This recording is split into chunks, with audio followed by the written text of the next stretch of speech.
Hello, देखो आज अपन Schering bridge के बारे में देखेंगे। ठीक है, शेयरिंग ब्रिज क्या क्या काम करता है। ठीक है, तो देखो सबसे पहले तो अपन देख लेते हैं जो अपना सदाबहार क्वेश्चन है एसएससी जेईई और दूसरे जेईई नहीं है एग्जाम में पूछे जाता है कि किस काम किसकी मेजरिंग के काम में आता है। ठीक है, तो ये देख लो सबसे पहले तो कैपेसिटेंस ऑफ द कैपेसिटर। सबसे पहले अपन को किसी कैपेसिटर की कैपेसिटेंस निकाल ली हो तो ये काम में आता है। डिसिपेशन फैक्टर निकालने का काम आता है। ये दोनों चीज़ें अभी अपन देखेंगे। ठीक है ना। दूसरा तीसरा आता है ये डाइलेक्ट्रिक लॉस निकालने के काम में। ठीक है ना, कैपेसिटर में कितना डाइलेक्ट्रिक लॉस हुआ। ठीक है, power factor of unknown capacitance, power factor निकालने के काम आता है अननोन कैपेसिटेंस की। यूपीएससी में पूछा गया था। ठीक है, कैपेसिटर बुशिंग, इंसुलेटिंग ऑयल और प्रॉपर्टी ऑफ इंसुलेटर। ठीक है, तो अपने लिए तो ज़्यादातर यही पूछा जाता है, डायरेक्ट्रिक लॉस के काम आता है। ठीक है, ज़्यादातर तो यही आता है शेयरिंग ब्रिज में, ऑप्शन में यही मिलता है। ठीक है, बाकी ये चीज़ों भी आता है, पावर फैक्टर भी निकालता है, इंसुलेटिंग ऑयल भी निकालता है, प्रॉपर्टी ऑफ इंसुलेटर नापने की भी काम आता है। अब जैसे कि आपको पता होगा ये अपना ब्रिज है।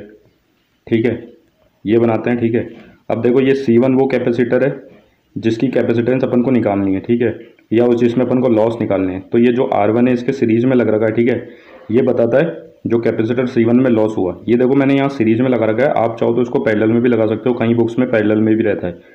ठीक है, अब R3 अपना है नॉन इंडक्टिव रेजिस्टेंस। ठीक है, नॉन इंडक्टिव क्यों? क्योंकि अगर ये हाई वोल्टेज पे काम करेगा तो इसका जो कैपेसिटेंस इफेक्ट है या इंडक्टिव इफेक्ट है वो पिक्चर में ना आए। ठीक है, अब देखो C4 और R4 ये दोनों अपने क्या है, पैरेलल में लगा रखे दोनों कॉम्बिनेशन, और ये वेरिएबल हैं। ठीक है, C4 और R4 भी यहाँ पे नॉन इंडक्टिव है। ठीक है, अब C2 है अपना स्टैंडर्ड कैपेसिटर। देखो इस पर भी क्वेश्चन आ जाता है। स्टैंडर्ड कैपेसिटर मतलब ये फ्री ऑफ लॉसेज है। जब अपन नॉर्मल मेजरमेंट करते हैं ना तो C2 जो है अपन माइक का कैपेसिटर लेते हैं, लेकिन ज़्यादा हाई वोल्टेज का जब अपन इसको मेजरिंग के काम में लेंगे ना, जैसे इंसुलेटिंग ऑयल निकालना वगैरह, तब इसको अपन एयर कैपेसिटर काम में लेते हैं। ठीक है, तो ये भी एक क्वेश्चन बनता है। अब देखो ये ब्रिज बैलेंस की कंडीशन में अपन निकालते हैं। ठीक है, देखो यहाँ से I1 करंट फ्लो कर रहा है। ठीक है, अगर ब्रिज बैलेंस है तो इधर ये वाला जो डिटेक्टर में करंट जीरो जाएगा। ठीक है, ये वाली बात आपको पता होगी, तो ये इधर से फ्लो कर जाएगा। ठीक है ना, तो मैं बोल सकता हूँ I1 इक्वल्स टू I3 है यहाँ पे, क्योंकि इस वाली ब्रांच में करंट कितना है, जीरो है। ऐसे ही यहाँ से दूसरा करंट फ्लो हो रहा है, सॉरी एक मिनट, यहाँ से दूसरा करंट फ्लो हो रहा है, ये है I2। ठीक है ना, वापस ये ऊपर की तरफ तो जा नहीं रहा, सीधा इसमें से फ्लो कर रहा है, तो I2 इक्वल्स टू कितना है मेरा, I4। ठीक है, अब ये वाली बात भी हो गई। अब देखो ये वोल्टेज ड्रॉप EMF लिख रखी है कि E1, E3 और E2 और E4।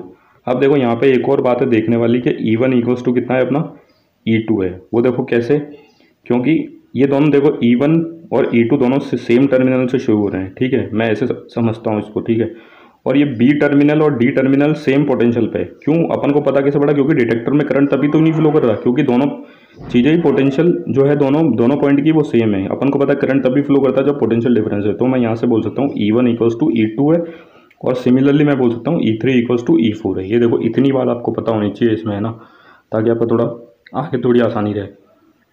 दूसरी बात ये देखो, ये जो I4 करंट है ये दो पार्ट्स में बट रहा है। IC जो कैपेसिटर के अलॉन्ग जा रहा है, और दूसरा IR जो रेजिस्टेंस के अलॉन्ग जा रहा है। अब देखो जो E4 वोल्टेज है, आप खुद सोच लो, पैरेलल में वोल्टेज सेम होता है, तो मैं E4 वोल्टेज को रेजिस्टेंस के अक्रॉस वोल्टेज भी इक्वल बोल सकता हूँ, कि इक्वल भी बोल सकता हूँ, और इसके अक्रॉस वोल्टेज के इक्वल भी बोल सकता हूँ, क्योंकि वोल्टेज जो वोल्टेज होता है वो पैरेलल में होता है सेम। तो ठीक है, एक इतनी कहानी आपको याद रखनी है। ठीक है, तो ये हो गई अपनी इसकी बेसिक बातें।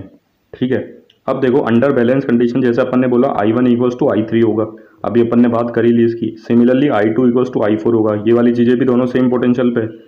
ठीक है, मतलब सेम पोटेंशियल पे है, मतलब ये जो डिटेक्टर है यहाँ पे, इसमें इस वाली जो ब्रांच इसमें करंट नहीं जा रहा है, ये इधर ही फ्लो हो रहा है, तो I2 इक्वल्स टू I4 हो जाएगा, क्योंकि दोनों देख लो सीरीज में बन गया कॉम्बिनेशन। ऐसे ही अपन ने ये वाली बात कर ली, E1 इक्वल्स टू E2 है, ये जो E1 था, ठीक है ना, ये इक्वल्स टू E2 है। ठीक है, और ऐसे ही E3 इक्वल्स टू E4 है। अब देखो अपन जितनी भी कहानी गढ़ेंगे ना, जो फेजर डायग्राम है, वो अपन इसको देखने की जरूरत ही नहीं है, अपन इसकी कंडीशन निकालेंगे। ठीक है, इसके मैथमेटिकल एक्सप्रेशन निकालेंगे, और मैं उसी से फेजर डायग्राम बना दूंगा। और ये अपन देख इसलिए रहे हैं क्योंकि जो थ्योरेटिकल आता है उसमें अगर ये पूछ ले तो देखो कितना सिंपल है। अब देखो अपन को सबसे पहले कैलकुलेट करना है E1। तो E1 कहाँ पे, ये देखो यहाँ पे E1। तो E1 कैसे निकलेंगे, वोल्टेज ड्रॉप अक्रॉस दिस और वोल्टेज ड्रॉप अक्रॉस दिस, तो I1 इंटू इसका रिएक्टेंस और I1 इंटू इसका रेजिस्टेंस। ठीक है, तो ये देखो I1 इक्वल्स टू R1। ठीक है, माइनस इसका रिएक्टेंस कितना हो जाएगा, J1/J C1। तो मैंने J को ऊपर ले लिया तो नेगेटिव में चला जाता है, आपको पता ही है, 1/J इक्वल्स टू -J होता है। तो ये E1 आ गया। सिमिलरली E2, ये देखो E2 यहाँ पे, ये रहा E2 कितना हो जाएगा, ये करंट इसके रिएक्टेंस से फ्लो करेगा तो वही वोल्टेज ड्रॉप, तो I2 माइनस जे अपॉन ओमेगा C2, ये देखो सिंपल सा इसका निकल के आ गया। ठीक है, और इसी से अब अपन फेजर डायग्राम बना लेंगे। देखो अब यहाँ पे E3 और E4 भी कैलकुलेट करके रख सकते हैं। E3 यहाँ से देख लो आप, E3 कितना हो जाएगा, I3 इंटू R3। ठीक है, और E4 कितना हो जाएगा, E4 हो जाएगा I4 इंटू ये वाला इम्पिडेंस जो पैरेलल कॉम्बिनेशन के बाद अपन कैलकुलेट करके निकालेंगे। ठीक है, तो ये देखो ये मैंने यहाँ पे लिख दिया I1 R3 I2, ये जो पैरेलल कॉम्बिनेशन के बाद हुआ। और दूसरी बात मैंने बोली थी आपको पहले भी बताओ, तो देखो E4 जो है वो वोल्टेज ड्रॉप अक्रॉस रेजिस्टेंस भी हो सकता है और voltage equals to voltage drop across capacitor भी हो सकता है, क्योंकि ये तीनों चीज़ें, ये दोनों चीज़ें क्या हैं, पैरेलल में।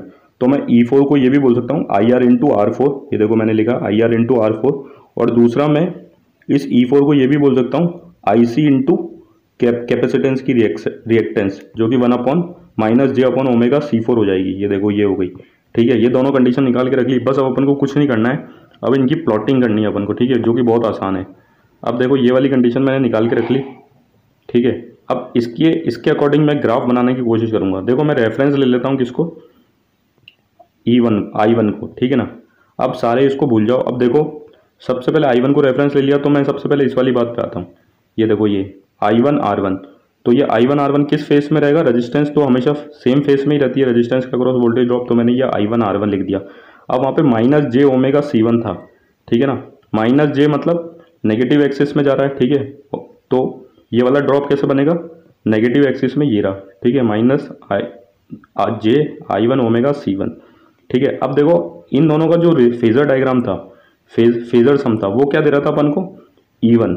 आप खुद देख सकते हो इस वाली बात को कि ये वाली जो चीज़ दे रही थी वो अपने किसके इक्वल निकाली थी, E1। तो ये इसका जो फेजर सम है वो अपन को क्या देगा, E1। और E1 किसके इक्वल है, E2 के। और E2 की वैल्यू क्या है, ये। तो मैं ये सारी चीज़ें यहाँ पे लिख के रख सकता हूँ। इन दोनों का जब मैंने फेजर डायग्राम बनाया, ये बनाया, तो E1 इक्वल्स टू E2 है माइनस जे ओमेगा C2, ये जो यहाँ से निकला ये। तो ये वाली चीज़ें अपन ने लिख के रख ली। देखो अब देखो ये इसके और इसके बीच में जो एंगल होता है ना, वो लॉस एंगल कहलाता है। और tan ऑफ दिस एंगल क्या कहलाता है अपना, डिसिपेशन फैक्टर।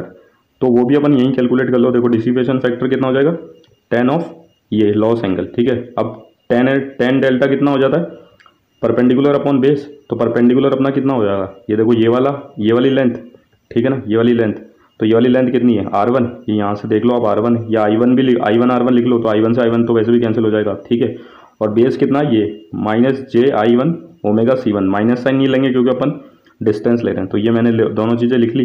यहाँ से देखो tan डिसिपेशन फैक्टर की वैल्यू कितनी आसानी से निकल के आ गई, ओमेगा C1 R1 वही है जो अपने सीरीज में लग रखे थे, अननोन कैपेसिटेंस और रेजिस्टेंस की वैल्यू जो लॉस बता रहा था। तो ये देखो डिसिपेशन फैक्टर एक बार में निकल के आ गया। इससे सिंपल और क्या हो सकता है, और बताओ आप।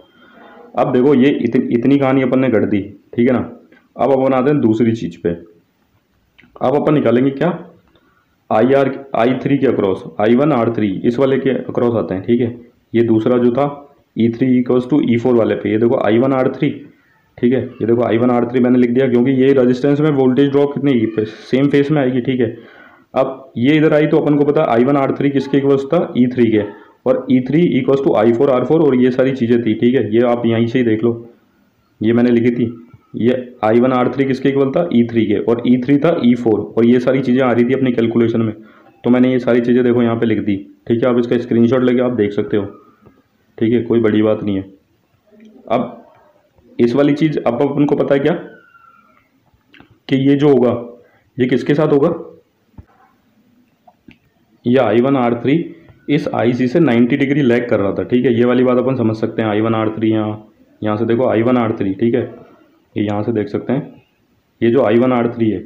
ठीक है ना, ये किससे, इस कैपेसिटेंस से क्या 90 डिग्री लैग कर रहा था। तो ये मैंने यहाँ पे लिख के रख लिया।